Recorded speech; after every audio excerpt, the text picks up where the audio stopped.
Zamani mimi nilikuwa ni mtu ambaye mtu alikuwa akinipa kitu, labda akaja ofisini akaniambia Danima, nimekuletea hii zawadi, nilikuwa sio mtu wa kushukuru. Yaani nashukuru mdomoni, lakini moyoni najiambia ananipa tu kwa sababu anajua kuna siku na mimi nitampa kitu.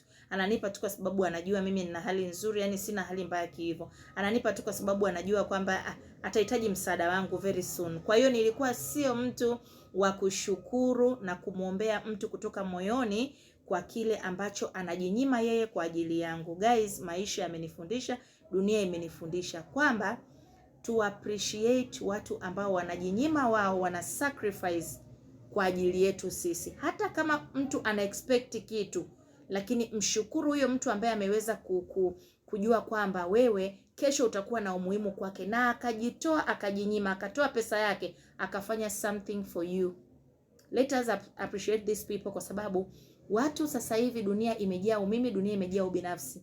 Hakuna mtu ambaye anatoa kitu chake guys. Ukikuta mtu anajinyima yeye kwa ajili yako.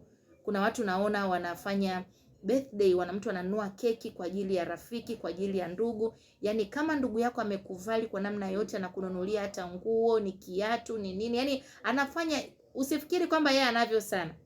Anajinyima tu kwa ajili yako. Tumesaidia watu wengi sana. Wengi sana tena wa karibu, and they know it. Lakini mwisho wa siku wanapotezea. Yaani wanapotezea, ni kama hakijawahi kufanyika kitu katika maisha yao kupitia wewe.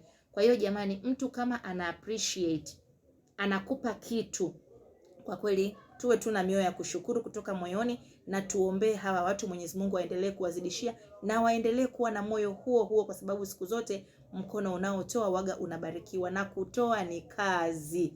Kutoa kumeshinda wengi guys. Kutoa ni baraka.